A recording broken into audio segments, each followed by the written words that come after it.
আপনারা দেখছেন YouTube channel সোনালী দিনের বাজার। এই সতর্ক বাণীটি অবশ্যই দেখে নেবেন।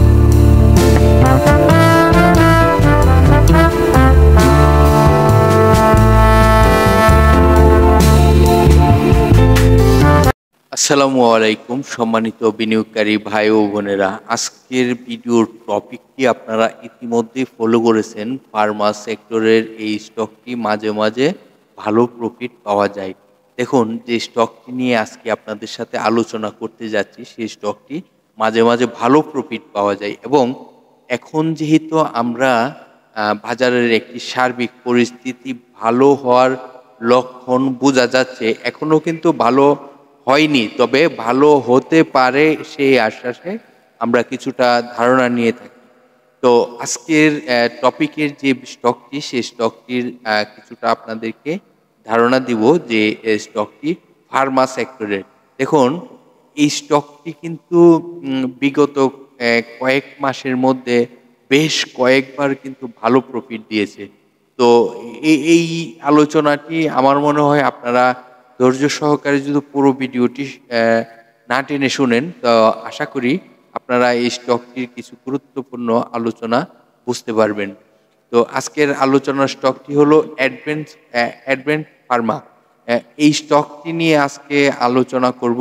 অ্যাডভেন্ট ফার্মা স্টকটি আপনারা জানেন 9 কোটি সামথিং শেয়ার সংখ্যা রয়েছে, যেটি 9 কোটি 31 লক্ষর মতন, এবং এই স্টকটি ন্যাপটি রয়েছে 15 টাকা 79 পয়সা এবং এই কোম্পানিটি জুন ক্লোজিং হওয়ার কারণে কিন্তু কোম্পানিটির 3টি আর্থিক প্রতিবেদন প্রকাশ করা রয়েছে, যেখানে ফার্স্ট কোয়ার্টারে আয় রয়েছে 35 পয়সা, সেকেন্ড কোয়ার্টারে আয় রয়েছে 27 পয়সা, থার্ড কোয়ার্টারে আয় রয়েছে 29 পয়সা। তাহলে ইদানিং কিন্তু এই স্টকটির আয়গুলো ভালোই হচ্ছে এবং গত অর্থ বছরে মাত্র 2% ক্যাশ দিয়েছিল।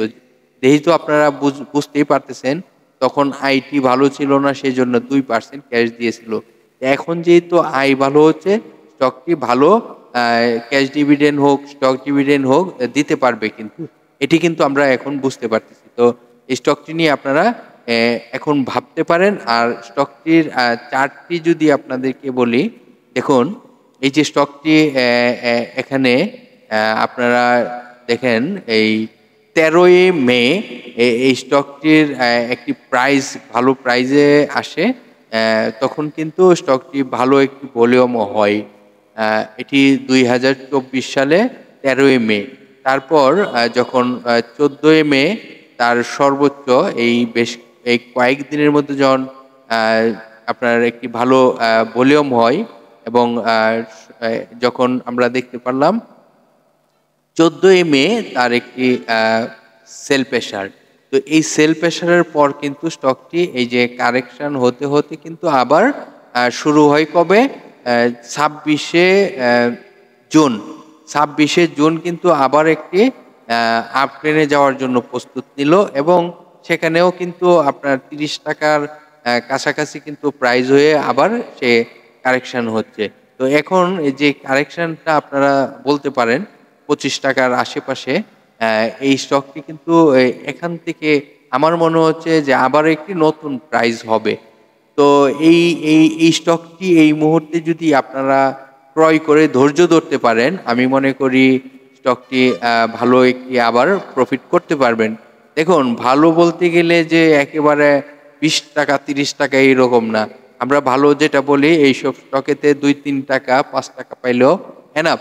আমরা যদি 3 টাকাও প্রফিট করতে পারি কয়েক মাসের মধ্যে, তাহলেও কিন্তু আমরা ভালো একটি প্রফিটে বলতে পারি। তো আজকের আলোচনার স্টকটি ছিল অ্যাডভেন্ট ফার্মা। এটি ফার্মা সেক্টরের একটি স্টক।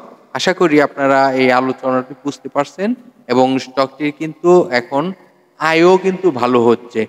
তো আয় যেহেতু ভালো হচ্ছে, সেই জন্য কিন্তু স্টকটিতে আমরা বিনিয়োগ করতে পারি। বিনিয়োগ করে কিন্তু এখান থেকে ভালো একটি এই প্রফিট নিতে পারবো।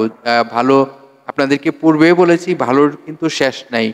আমরা যদি 2-3 টাকার আশাই করি তাহলে কিন্তু আমাদের জন্য ভালো। এটি আমরা সর্বোচ্চ আশাবাদী রাখতে পারি যে 2-3 টাকা শর্ট টাইমের মধ্যে স্টকটি প্রফিট দিতে পারে। তো ধন্যবাদ সকল বিনিয়োগকারী ভাই বোনেদেরকে। সকল তথ্য যাচাই বাছাই করে আপনারা ক্রয় বিক্রয়ের সিদ্ধান্ত নেবেন। আমি আপনাদেরকে প্রাথমিক অবস্থায় যে ধারণাটা দেওয়ার দরকার সেই ধারণাটা দিয়ে সহযোগিতা করলাম। আশা করি আপনারা বুঝতে পারছেন। ভালো থাকেন, সুস্থ থাকেন।